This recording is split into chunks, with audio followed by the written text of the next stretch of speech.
우리가 믿는 기독교 신앙은요, 역설적입니다. 참 역설적인 면이 많이 있죠. 고난이 축복이라고 합니다. 성경은 고난이 축복이라고 해요. 저희가 참 고난은 참 힘든 거죠. 성경은 부자는 천국 가기가 어렵다고 합니다. 또 하나님께서는 가난한 자에게는 복이 있다고 이렇게 말씀하셨어요. 하나님께서는 그러나 이것이 원칙이 있어요. 무조건 고난이 축복인 것이 아닙니다. 이 고난을 통해서요, 저희가 하나님께 가까이 할 때 복이 됩니다. 시편 기자는 시편 73편에서 이렇게 노래했어요. 하나님께 가까이 함이 내게 복이라. 고난이 축복인 이유는 하나님께 가까이 할 가능성이 높아지기 때문이죠. 시편 119편에 이렇게 나와 있습니다. 고난당한 것이 내게 유익이라. 왜냐하면 이로써 내가 주의 율례, 하나님의 말씀을 배우게 되었다. 여기서 배우게 됐다는 것은 알게 됐다는 뜻도 있고요. 고난을 당하다 보니까 내가 내 자신을 이렇게 돌아보는 거예요. 나의 어떤 그동안 했던 말들, 행동, 여러 계획들 돌아보니까 이게 하나님 보시기에 기뻐하지 않으셨나 보다 하면서 자기 자신을 돌아보니까 결국은 내가 하나님 말씀 가까이 하게 되고 하나님께 기도하면서 행함으로 결국은 그것이 유익이 된다는 거죠. 결코 고난 자체는요, 축복이 아닐 것입니다. 예수님께서도 산상수훈에서 심령이 가난한 자는 복이 있다 그랬어요. 왜냐하면 그들은 가난하지만 천국을 소유하게 되기 때문입니다. 줄이고 목마른 자는 복이 있다 그랬어요. 의에 줄이고 목마른 자. 그들은 저희가 목마르고 줄이지만 저희가 배부를 것이라고 이야기했습니다. 애통하는 자는 복이 있다 그랬어요. 저희가 위로를 받을 것이라고 했습니다. 이 고난이 축복이라는 말, 정말 고난을 통해서 하나님을 새롭게 만난 사람, 예수 그리스도를 다시 만난 사람, 하나님의 말씀을 깨닫고 배우게 된 사람에게는 축복이지만요, 그렇지 않은 사람에게는 굉장히 화가 나는 얘기죠. 이게 고생은 고생대로 하는데 이게 무슨 궤변이냐, 이렇게 할 수 있는 그런 말씀이죠. 저희가 믿는 이 기독교 신앙, 그러나 진리의 말씀이에요. 하나님의 은혜 가운데서 올 수 있는 자. 오늘 요시야 왕은요, 하나님의 율법책의 말씀을 듣고 왕이지만 그의 옷을 찢었어요. 여러분들 그 왕의 그 외투 알죠? 그 옷을 다 이렇게 찢으면서 정말 애통하고 있습니다. 통에 자복하고 있어요. 회개하고 있어요. 정말 눈물을 흘리고 있습니다. 여러분들, 눈물을 흘릴 수 있는 사람은 망하지 않습니다. 눈물을 흘리는 자는 망하지 않아요. 하나님 앞에서 애통하는 자는 망하지 않아요. 그렇지만 눈물 여러 가지가 있습니다, 여러분. 보통 아이들이 배가 고프거나 아프면 웁니다. 자기가 원하는 것을 얻지 못할 때 울어요. 아주 땡깡을 쓰면서 울죠. 그런 건 보통 저희가 배고플 때 울고 아플 때 울고 내가 원하는 거 얻지 못해서 우는 겁니다. 그냥 이렇게 아주 본능적인 울음이에요. 억울해서 우는 거죠. 그냥 이렇게 힘들어서 우는 거예요.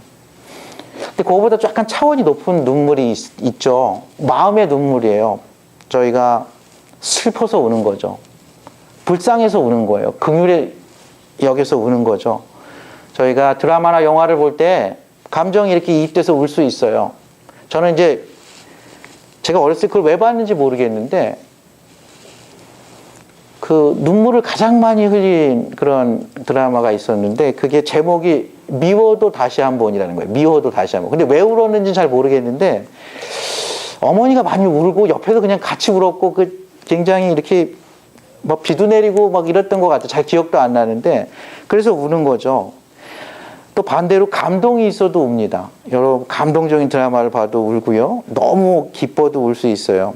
마음의 눈물이죠. 마음이 같이 움직여서 정말 그 동정심에 울게 되는 거죠. 그러나 정말 수준이 있는 하나님께서 얘기하는 이 눈물은요, 다 심령과 관계가 있어요. 우리의 영혼이 우는 거예요. 하나님의 형상으로 창조함 받은 우리가 거기서 떨어져서 우는 거죠. 하나님의 말씀 앞에서 우는 거예요. 하나님의 말씀을 보고 내가 잘못 살았구나 해서 회개하는 눈물이에요. 이 눈물이 있으면 누구나 가능성이 있습니다. 하나님의 말씀 앞에서 울 수 있는 사람, 하나님의 말씀 앞에서 반응할 수 있는 사람, 옷을 찢을 수 있는 사람, 요시야 왕같이 하는 사람은 다시 삽니다. 그는 다시 살아요. 눈물이 없어졌다는 것은 영적으로 좀 안 좋은 신호입니다. 교만한 자는 울지 않아요. 마음이 높아지면 자기가 마음의 중심에 있기 때문에 울지 않습니다. 자기가 그 상황을 해석하지 그 말씀을 이렇게 보지 않아요. 오늘 요시야 왕 보면요. 요시야 왕은 8살 때 왕이 됐어요. 오늘 말씀 열왕기야 지금 22장, 23장에도 나와 있지만요. 역대하 34장에는 더 잘 나와 있어요. 거기는 이제 나이별로 이렇게 쭉 나와 있거든요. 그 역대하 34장에 보면요. 요시야가 처음에 8세의 왕이 되면서 31년간 다스렸습니다. 근데 그가 아직도 어렸을 때 8년이 지나서, 그러니까 16살, 지금으로 따지면 고등학교 때 그가 그의 조상 하나님, 다윗의 하나님을 드디어 찾아요. 그리고 그것을 기준으로 삼습니다. 그래서 다윗의 전통과 그 신앙 유산을 받고 그가 거기서 산당들과 우상들과 모든 바알 신들을 싹 쓸어버려요. 아, 이렇게 해야겠다 해서 뜻을 정합니다. 그리고 요시야가 그로부터 4년이 지나고 20살 때는요, 성전을 청소해요. 성전에 있는 쓰레기 같은 것들을 싹 청소합니다. 성전에 있는 걸 싹 치워요. 그리고 오늘 드디어 6년이 지나서 26살이 되는데 이때는 성전을 다시 수리하려고 해요. 성전을 리모델링을 합니다. 성전을 이렇게 리모델링 해가지고 그걸 세우는데 거기 이제 돈이 필요하니까 오늘 말씀 시작될 때 보면요.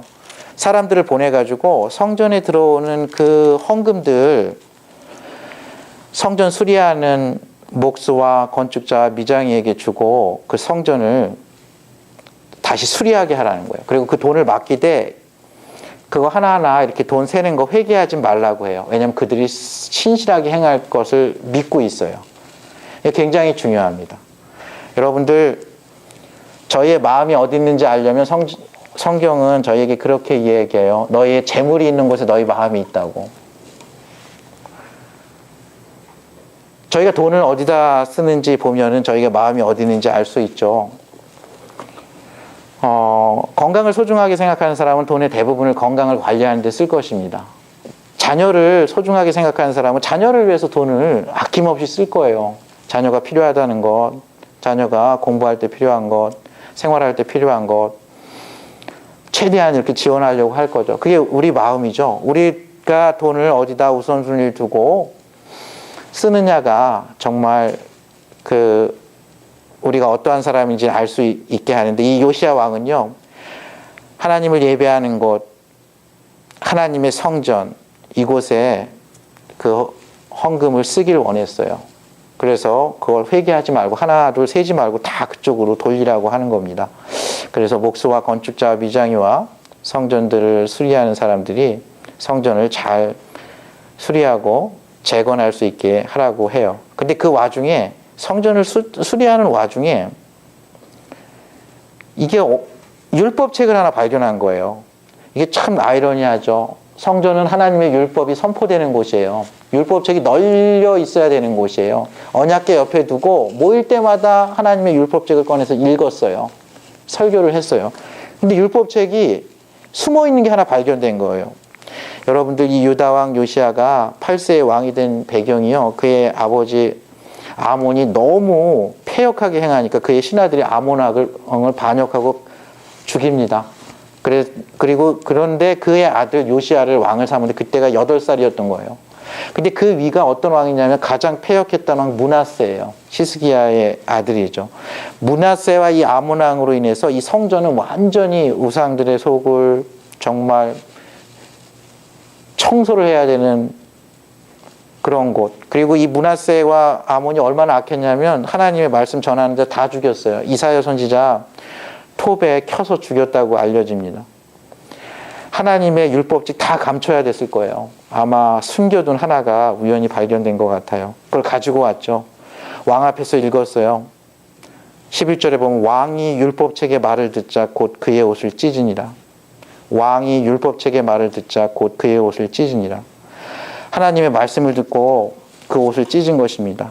이때 이 율법책은 모세 오경 중에서 신명기로 이렇게 알려져 있는데요.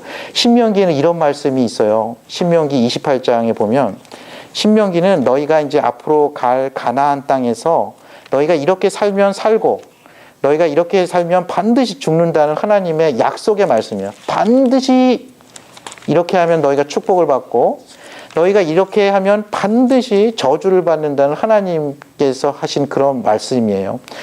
신명기에는 그게 곳곳에 깔려 있습니다. 근데 28장 한 절만 제가 한 곳만 읽어드리면요. 신명기 28장 58절에서 62절 보면요. 내가 만일 이 책에 기록한 이 율법의 모든 말씀을 지켜 행하지 아니하고 내 하나님 여호와라 하는 영화롭고 두려운 이름을 경외하지 아니하면 여호와께서 내 재앙과 내 자손의 재앙을 극렬하게 하시리니 이 재앙이 크고 오래고 그 질병이 중하고 오래일 것이라. 여호와께서 내가 두려워하던 애굽의 모든 질병을 내게로 가져다가 내 몸에 들어붙게 하실 것이며 또 이 율법책에 기록하지 아니한 모든 질병과 모든 재앙을 내가 멸망하기까지 여호와께서 내게 내리실 것이니 너희가 하늘의 별같이 많을지라도 네 하나님 여호와의 말씀을 청종하지 아니함으로 남는 자가 얼마 되지 못할 것이라. 하나님께서 너에게 재앙과 질병을 내리셔서 너희가 숫자가 아무리 많을지라도 남는 자가 얼마 되지 않고 멸망하기까지 너희를 멸하시리라고 이렇게 말씀하셨어요. 하나님께서 저주와 화와 멸망을 곳곳에 퍼부었어요. 요시야가 이걸 듣고 알았을 거예요. 왜 나라가, 왜 성전이 이 모양 이 꼴인지 알게 된 거죠. 왜 하나님께서 진노하셨는지를 알게 된 거예요. 왜 하나님의 재앙이 끊이지 않는지, 왜 하나님의 화가 끊이지 않는지를 알게 된 거죠. 자기가 8살 때 왕이 돼가지고 그 형편을 보니까 정말 형편없어서 정말 이제 10대 후반이 돼서 뜻을 정했어요. 다윗처럼 해야겠다. 그래서 다윗의 전통과 다윗의 신앙 유산대로 했어요. 또 20세가 돼서는 성전 청소해야겠다 생각이 됐어요. 그리고 조금 더 26세가 더 힘이 생기니까 이제 나에게 있는 재물들, 성전에 있는 재물들 성전 재건하는 데 써야겠다고 썼어요. 그래도 풀리지 않던 의문이 이 율법책을 보고 드디어 알게 된 거예요. 드디어 이 왕이요, 이 율법책을 보게 된 겁니다. 여러분들 이스라엘 왕들 신명기에 보면 왕들이 해야 될 것이 한 가지가 있어요. 그리고 하지 말아야 될 게 3가지가 있는데 하지 말아야 될 거는요. 군대를 많이 두지 말라 그랬어요. 특히 최신 무기를 많이 두지 말라 그랬어요. 병마를 많이 두지 말라 그랬어요. 왜냐하면 병마가 많으면 네 마음이 하나님보다 그 군사력을 의지하게 될 거다. 근데 아내를 많이 두지 말라 그랬어요. 그럼 너가 처음에는 좋겠지만 나중에는 아내들 이 말 저 말 따라가다 보면 하나님에게서 멀어질 걸, 그걸 우려했어요. 그 다음에 은금을 많이 두지 말라 그랬어요. 그 은금이 필요하죠. 저희가 인생 살면서 먹고 마실 거 돈 필요하죠. 근데 어느 정도 지나면 그렇게 많이 필요하진 않잖아요. 근데 은금이 많으면요, 이렇게 마음이 이렇게 좋잖아요. 기분이 좀 이렇게 여유가 생기죠. 마음이 가난하지 않죠. 마음이 높아질 수 있죠. 하나님께 가까이 할 가능성이 적죠. 하나님의 말씀에 귀를 기울이고 무릎을 꿇고 하나님의 도우심을 구할 가능성이 적어지는 거죠.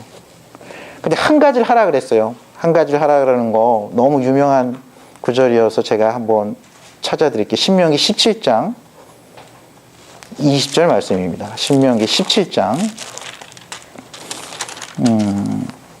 성경 있으시면 289면 구약성경 289면 신명기 17장 18절에서 20절까지 말씀. 왕입니다. 그가 왕위에 오르거든 그 율법서의 등사본을 레위 사람 제사장 앞에서 책에 기록하여 평생에 자기 옆에 두고 읽어 그의 하나님 여호와 경외하기를 배우며 이 율법의 모든 말과 이 규례를 지켜 행할 것이라. 그리하면 그의 마음이 그의 형제 위에 교만하지 아니하고 이 명령에서 떠나 좌로나 우로나 치우치지 아니하리니 이스라엘 왕 중에서 그와 그의 자손이 왕위에 있는 날이 장구하리라. 하나님께서 왕에게 한 가지를 하라 그랬는데 이 율법책을 복사본을 많이 만들라는 거예요. 두루마리 여기 써가지고 옆에 두라는 거예요. 그래서 자주 신하들 시켜서 선지자들 통해서 이 말씀에 대해서 읽고 묵상하라는 거예요. 그러면 마음이 높아질 가능성이 없다는 거예요. 그가 형제와 같은 마음을, 나는 왕이고 쟤는 신하다, 나는 왕이고 쟤는 백성이다, 나는 높고 쟤는 낮다, 이럴 가능성이 적다는 거예요. 하나님의 뜻을 알게 되고 하나님이 나를 왕으로 세워서 이 백성들을 하나님의 말씀으로 인도하려는 뜻, 높아질 틈이 없죠. 하나님이 우리를 어떻게 부르셨고, 하나님이 우리를 어떻게 인도하셨고, 하나님이 우리를 어떻게 애굽에서 구원하셨고, 하나님께서 우리를 어떻게 그 광야에서 만나와 메추라기로 구름기둥과 불기둥으로 인도하신지 알면 마음이 언제 높아지겠어요? 여러분 한번 생각해 보세요. 하나님 지금까지 나를 어떻게 사랑하셨는지, 나를 죽을 고비를 얼마나 많이 넘겼는지, 내가 그런 거 생각해 보면, 하나님의 은혜 생각해 보면 마음이 높아지다가도 다시 원위치를 찾지 않겠어요? 왼쪽으로 가다가도 다시 원추력하지 않겠습니까? 오른쪽으로 가다가도 원추력하지 않겠어요? 그러기만 하면 이스라엘 중에서 그 왕과 그 왕의 자손의 왕위가 영원하리라는 말씀을 해주셨어요. 근데 8살 때 왕이 된 이 요시아가요, 18년이 지나서 그 말씀을 처음 본 거예요. 그것도 말씀을 가까이 둬야 된다는 것도 모르고 이따가 말씀을 봐서 이게 뭔가 한번 읽어봐라 했는데, 이 말을 들었을 때 왕이 어땠을까요?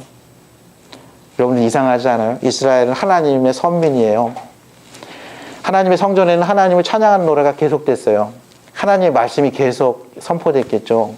하나님을 예배하러 왔을 거 아니에요. 근데 그곳에 말씀이 없었던 거예요.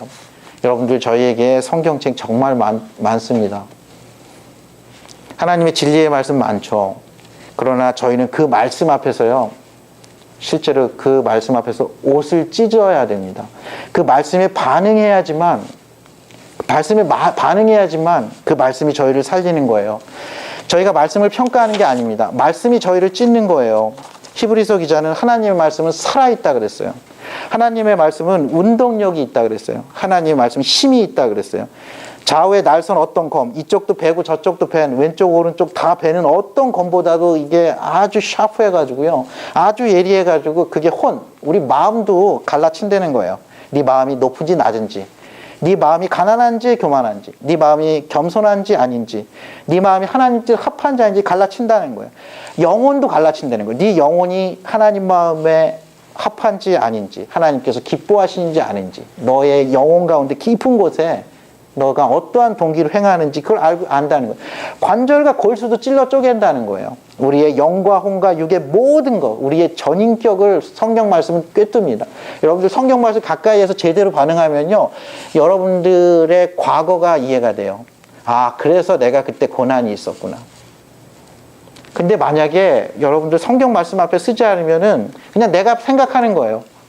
아, 그때 상황이 그랬어. 아, 그 사람이 그랬지. 그때 어쩔 수 없었어. 이렇게 되는 거예요.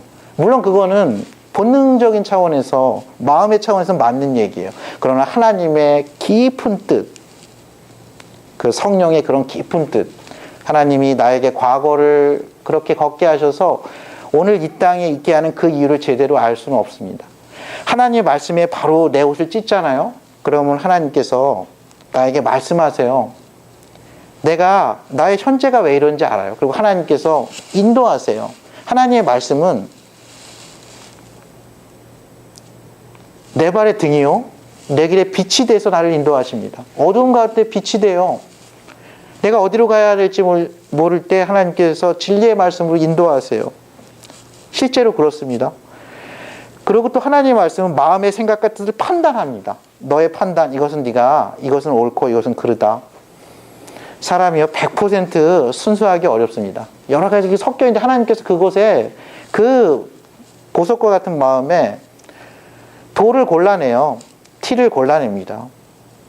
그리고 지으신 모든 것을 다 하나님의 말씀 보신다는 거예요. 지으신 것이 하나도, 그것이 천사들이나 권세자들이나 사람이나 동물이나 식물이나 우주의 어떤 거라도 그의 말씀 앞에서 다 드러난다는 거예요. 또한 순종합니다. 사람만 순종하지 않을 수 있어요. 사람만 하나님께서 자유의지를 주셨어요. 갈릴리 바다도 순종했고요, 광풍도 순종합니다. 귀신들도 순종해요.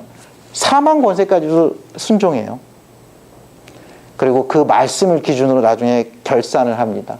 오늘 말씀에 보면 여기서 이 돈을 갖다가 맡긴 이 성전을 재건하는 사람들 걸 회개하지 말라 그래요. 저희가 나중에 하나님 앞에서 저희에게 맡겨준 은사들, 달란트들, 재능과 자원들 다 이렇게 어카운팅 할 때가 있을 거예요. 저희가 재정적으로 저희 하나님께서 저희에게 맡긴 달란트, 자원들, 기회들, 만약에 100년을 산다 그러면 100년이란 인생, 하나님께서 우리에게 만약에 100억 원을 맡겼다면 그 100억 원이라는 그 자산, 그거에 대해서 하나님께서 볼 거예요. 아, 너가 시간을 어디다 썼느냐, 돈을 어디다 썼느냐 보면 뭘 소중히 여기는지 아실 거 아니에요. 그거 결산할 겁니다. 근데 그것보다 더 중요한 결산이 있어요. 저희는 하나님의 성전에 올 때 그런 진실한 마음으로 저희의 삶에 청지기로서 그렇게 해야 돼요. 우리에게 맡겨진 시간들, 자원들 잘 관리해야 합니다. 그러니까 정말 중요한 거는 나 자신을 하나님 앞에서 결산할 날이 있어요. 나 자신을. 근데 이 요시야 왕은요, 그 율법책 말씀을 놓고 말씀을 기준으로 자기 자신의 옷을 찢은 거예요. 자기를 부인한 거예요. 통회하고 자복한 겁니다. 그는 하나님 앞에서 회개한 거예요. 이 사람은 삽니다. 여러분들 무엇 때문에 우는가가, 무엇 때문에 이 사람이 우는가를 보면 그 사람의 수준을 알 수 있어요. 여러분들 그 사람이 무엇에 관심이 있는지 보면 뭐 때문에 우는지를 보면 압니다. 이 요시야 왕은 이 율법책의 말을 듣자 울었어요. 하나님의 마음이 어땠을까? 이스라엘 백성들을 향한 하나님의 말씀. 왜 이렇게 야단치고 왜 이렇게 저주를 불붙듯이 퍼붓고 왜 멸망한다고 하느냐 하는 그 하나님의 마음. 그 길은 너희를 살리는 길이 아니라는 거죠. 그 우상은 한낱 나무 조각, 돌 조각이라는 거예요. 그 우상은 터진 웅덩이와 같은 곳이라는 거죠. 너희가 기댈 곳이 안 된다는 거예요. 이방이 아무리 강대국이어도 그곳에 너희가 의지하거나 연합하지 말라는 겁니다. 오직 생명의 근원이신 하나님과 연합하라는 거예요. 하나님의 말씀을 가까이 하고 하나님의 말씀으로 좌우로 치우치지 말라고 얘기하는 겁니다. 요시야 왕은 전무후무한 왕이 됐는데요. 그 이유는요, 그는 말씀을 듣고요, 통에 자복했어요. 그리고 이 말씀을 갖고 선지자에게 보내잖아요. 말씀을 들고 기도의 자리로 나아간 거예요. 말씀을 듣고 하나님의 자리로 나아간 거예요. 그리고 이 말씀을 가지고 여러분들 이 23장 이렇게 쭉 보면은 개혁을 시작해요. 저희 삶의 개혁의 기준이 무엇입니까? 저희의 삶을 새롭게 하고 저희의 공동체를 새롭게 하고 저희의 마음을 새롭게 하고 무너진 것을 다시 세우는 기준은 하나님의 말씀이 돼야 돼요. 이 왕이지만 이 율법책의 말을 듣고 애통하며 얼마나 힘들었겠어요. 난 8살 때 왕 돼서 이렇게 하느라고 했는데 하나님 나를 불쌍히 여겨달라고 이제 좀 도와달라고 하지 않고 하나님의 말씀을 붙고 자신의 옷을 찢으며 눈물로 회개하고 있어요. 눈물로 참회하고 있습니다. 눈물로 결단하고 있어요. 여러분들 눈물로 하나님 앞에서 눈물로 회개하는 자, 애통하는 자, 하나님께 위로를 받습니다. 하나님께서 살려주세요. 하나님 앞에서 울어야 돼요. 하나님 나라를 위해서 울어야 돼요. 의에 줄이고 목말라서 울어야 됩니다. 하나님의 의를 위해서 목말라야 돼요. 저희가 자녀를 위해서 올 때 얘가 여기가 아프고 다쳐서 울 수 있죠. 얘가 공부가 노력한 만큼 안 나와서 울 수 있어요. 얘가 왕따가 돼서 울 수 있어요. 얘가 사람 구실을 잘 못할 것 같아서 울 수 있어요. 정말 잘 나갈 것 같은데 못 미쳐서 울 수 있어요. 그러나 정말 우는 거는 이 아이가 정말 심령이 가난하지 않아서 울어야 됩니다. 의에 줄이고 목마르지 않아서 울어야 돼요. 예배를 잘 드리던 아이가 갑자기 예배를 드리지 않고 하나님 말씀 가까이 하던 아이가 하나님 말씀 가까이 하지, 그래서 울어야 돼요. 교회를 가까이 하던 친구가 교회를 가까이 하지 않기 때문에 울어야 돼요. 그 아이 앞에서 울라는 얘기가 아니에요. 하나님 앞에서 울어야 돼요. 하나님 말씀을 놓고 울어야 돼요. 울며 씨를 뿌리러 나가는 자는 반드시 그 곡식을 거둡니다. 저녁에는 울음이 기숙할지라도 아침에는 새로운 태양이 뜹니다.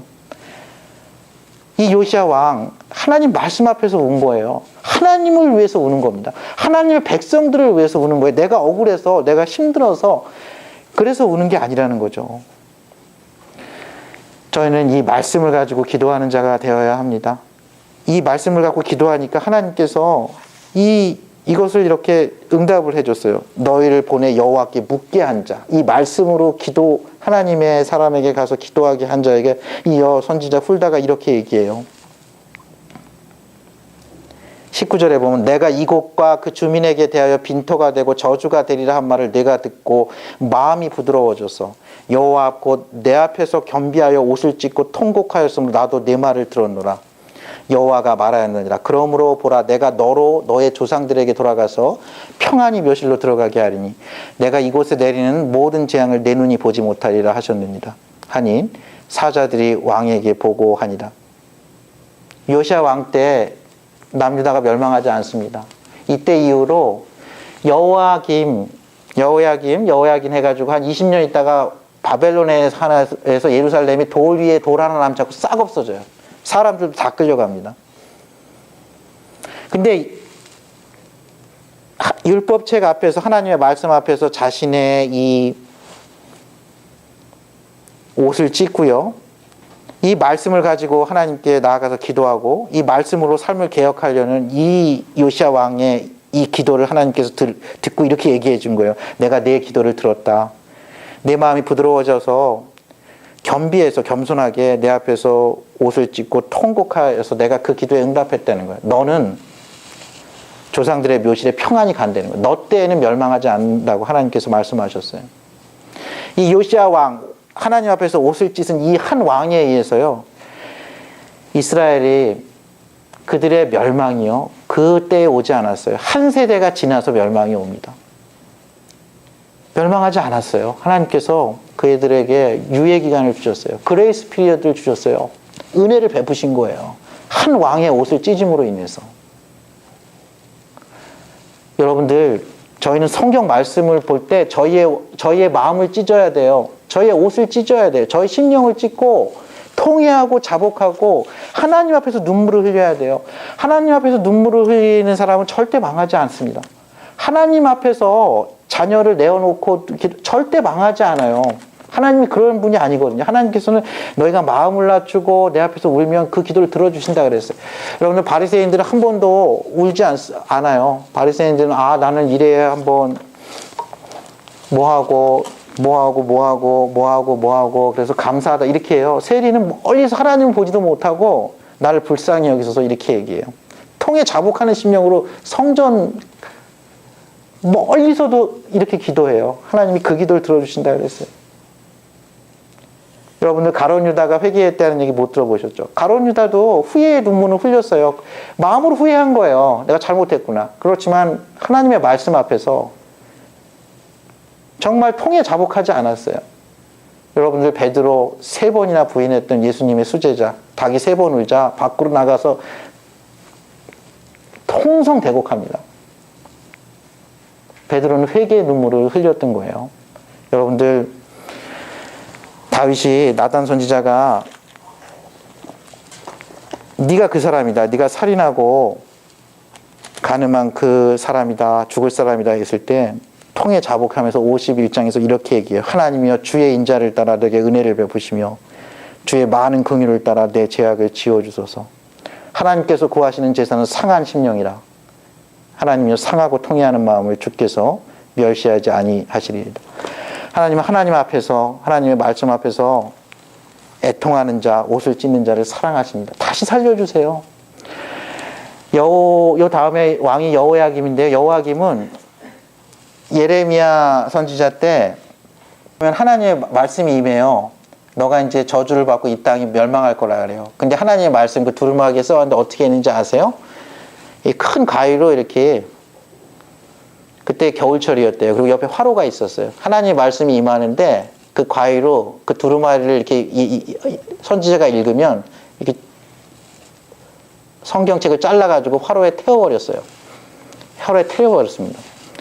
여호야김은 아주 비참하게 죽습니다.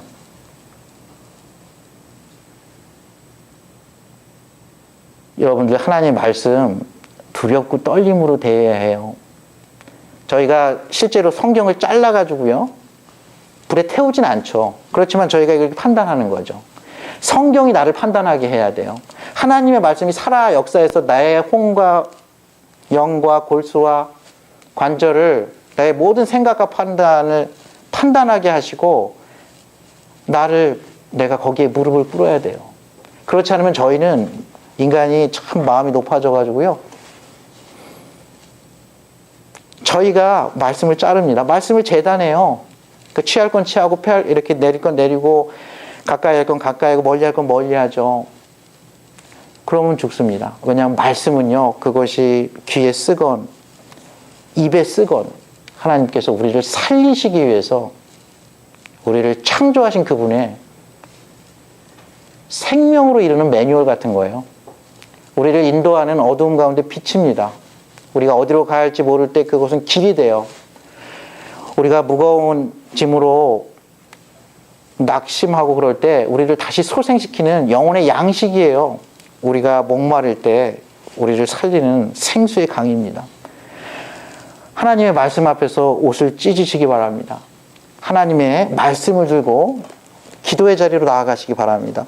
하나님의 말씀을 기준으로 저희의 삶을 다시 세우시기 바랍니다. 이렇게 하나님 앞에서 우는 자, 하나님 앞에서 애통하는 자, 하나님께서 반드시 살려주십니다. 저희의 눈물과 애통과 기도가 하나님을 하나님으로 인정하고 나의 나됨을 인정하기를 원합니다. 우리에게 영원한 왕이 오셔서 그의 옷을 찢으셨어요. 휘장을 위로 아래로 찢으시면서 우리를 살리시기 위해서 옷을 찢으시는 왕 중에 왕이 계십니다. 만왕의 왕이 계세요. 그는 창조주셨습니다. 그는 근본 하나님의 본체셨으나 그의 옷을 찢으심으로 저희에게 영원한 은혜의 보좌로 저희를 인도하고 계십니다. 예수 그리스도의 십자가를 만나셔야 돼요. 그래야 고난이 유익합니다. 예수 그리스도의 십자가의 은혜 없이 고난은 그냥 고난일 뿐이에요. 축복이 아니에요. 하나님 말씀 앞에서 고난을 해석해야지만 그것이 축복입니다. 우리가 믿는 하나님, 역설적으로도 그 아들 예수 그리스도를 통해서 우리를 아들, 딸 삼아 주셨어요. 저희는 그 은혜의 보좌 앞에 담대히 나아가야 돼요. 그 은혜의 보좌 앞에서 저희는 마음의 무릎을 꿇고요, 저희의 옷을 찢어야 합니다.